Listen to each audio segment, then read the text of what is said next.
Hello friends, నేను మీ మహీంద్ర. మీరు screen పైన చూస్తున్న ఇలాంటి సినిమాటెక్ ఫోటో పోస్టర్ని గూగుల్ జెమినీ ఏఐలో మీ ఫొటోస్తో ఈ విధంగా ఎలా క్రియేట్ చేసుకుంటారో చెప్తాను. సింపుల్ అండి. నార్మల్గా ఉన్న మీ ఫోటోని ఇస్తే గూగుల్ జెమినీ ఇలా క్రియేట్ చేస్తుంది. వీడియోని ఒక్క 2 మినిట్స్ చూడండి, మీకే అర్థమవుతుంది. మీరు చూసి లైక్ చేసి సపోర్ట్ చేస్తే ఇంకా మంచి మంచి వీడియోలు తీసుకొస్తాను. లైక్ చేసిన తర్వాత కమెంట్ సెక్షన్లో హైప్ అని వస్తుంది, అది మాత్రం క్లిక్ చేయండి. గూగుల్ జెమినీ ఈజీగా క్రియేట్ చేస్తుంది. వీడియోనైతే చూడండి. డిస్క్రిప్షన్లో మీకు జెమినీ ప్రాంప్ట్ అని ఒక లింక్ ఇస్తాను. ఆ లింక్ మీద క్లిక్ చేస్తే ఇక్కడికి వస్తారు. ఇందులో కిందకు వెళ్ళండి.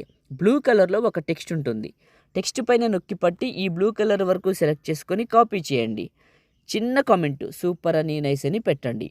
టెక్స్ట్ని కాపీ చేసిన తర్వాత మీ ఫోన్లో ఉన్న జెమినీ యాప్ని ఓపెన్ చేయండి. మీ దగ్గర లేకపోతే యాపిల్ యాప్ స్టోర్లో, గూగుల్ ప్లే స్టోర్లో జెమినీ అని సెర్చ్ చేయండి, వస్తుంది.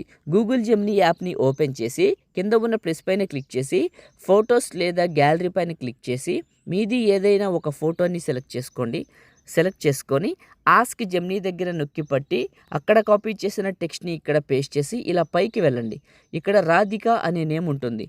ఈ నేమ్ తీసేసి ఇక్కడ మీ నేమ్ రాసుకోండి. ఉదాహరణకి ఏదో ఒక నేమ్ రాశాను, సెండ్ చేశాను. ఇది ఇమేజ్ని క్రియేట్ చేస్తుంది. చిన్న సలహా అండి, మీరు ఇచ్చే ఫోటో సగం ఫోటో ఎక్కువ క్వాలిటీలో ఉంటే వచ్చే అవుట్పుట్ కూడా అంతే అందంగా ఉంటుంది. ఎగ్జాంపుల్గా ఈ ఫోటో నేను ఇచ్చాను గూగుల్ జెమినీకి, సగం ఫోటో ఇచ్చాను. ఫేసు, హెయిర్, స్మైలు ఇలానే అని కాదు, మోడల్ ఏదున్నా పర్లేదు, సగం ఫోటో ఇవ్వమని చెప్తున్నాను. ఇలా ఇచ్చాను. ఇప్పుడు క్రియేట్ చేస్తుంది, చూడండి ఎంత బాగా వస్తుందో మీకే అర్థమవుతుంది. జెమినీ కొన్నిసార్లు తప్పులు కూడా చేస్తుంది. తప్పులు చేసినా, వచ్చిన మోడల్ నచ్చకపోయినా జెమినీ యాప్ని క్లోజ్ చేసి ఫ్రెష్గా ఓపెన్ చేసి వెబ్సైట్లోకి వెళ్ళి ప్రాంప్ట్ కాపీ చేసి మీ ఫోటోతో ఇవ్వండి, మళ్ళీ ఫ్రెష్గా ఇవ్వండి. అప్పుడు మళ్ళీ మోడల్ మార్చి క్రియేట్ చేస్తుంది. అలా మీరు ఎన్నిసార్లు ఇస్తే ఇక్కడ అన్ని మోడల్స్ మార్చి వస్తుంది, గుర్తుంచుకోండి. ఇలా ఇచ్చాను, ఇలా క్రియేట్ చేసింది. ఫోటో పైన క్లిక్ చేస్తే కింద సేవ్ సింబల్ వస్తుంది. ఇది క్లిక్ చేస్తే ఇమేజ్ మన ఫోన్లోకి సేవ్ అవుతుంది. ఈ విధంగా క్రియేట్ చేసుకోండి. లైక్ చేయండి, షేర్ చేయండి. ఎడిటింగ్ వీడియోలకి మన ఛానల్ని ఇప్పుడే సబ్స్క్రైబ్ చేయండి. Thank you.